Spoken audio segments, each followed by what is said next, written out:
It's far better not to be stubborn and to say I'm sorry when it's needed.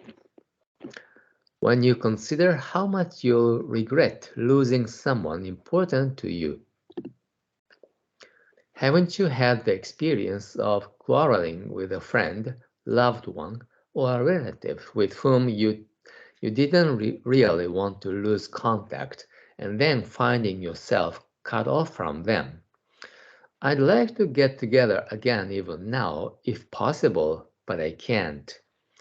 The reason is the strong pride and stubbornness within you. The term for such pride and stubbornness in Buddhism is gaman. Even while realizing that you are wrong, you insist on maintaining your own position no matter what. The attitude is, my way of thinking is right, so I will not apologize. Whenever I talk about gaman, stubborn pride, in a study session, I think of something from my own past. I have a brother 2 years younger than myself. When I was in the third grade of primary school, he was in the first grade. One day, mother bought each of us a stick of ice cream.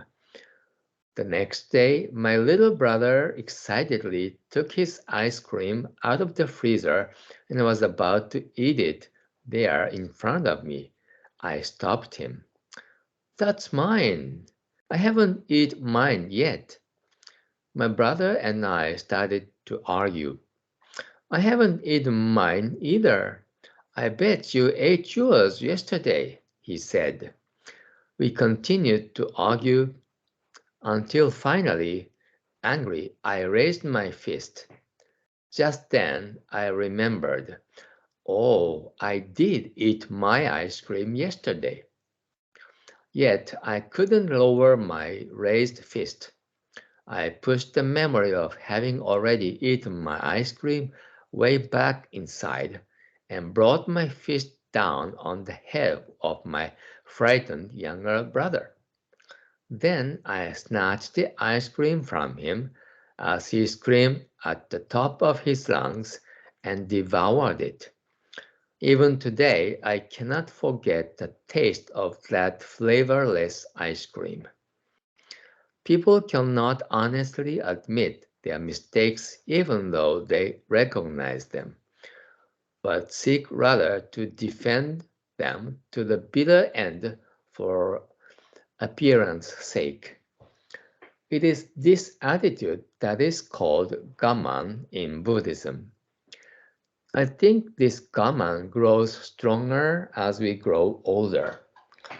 In primary school, we fought with a friend and shouted, I don't know you anymore. But the next day we said, sorry about yesterday, let's have some fun, and made up. But things weren't so simple in middle school or high school. The spirit of gaman had grown stronger, and we felt, why should I apologize? If we quarrel as adults, making friends again is still harder. Both sides think, I'm not going to apologize unless he does first. As the spirit of gaman grows stronger year by year, it may be something small in the beginning, but because each side is unwilling to acknowledge its fault, so many so many married couples, friends, and loved ones grow further and further apart.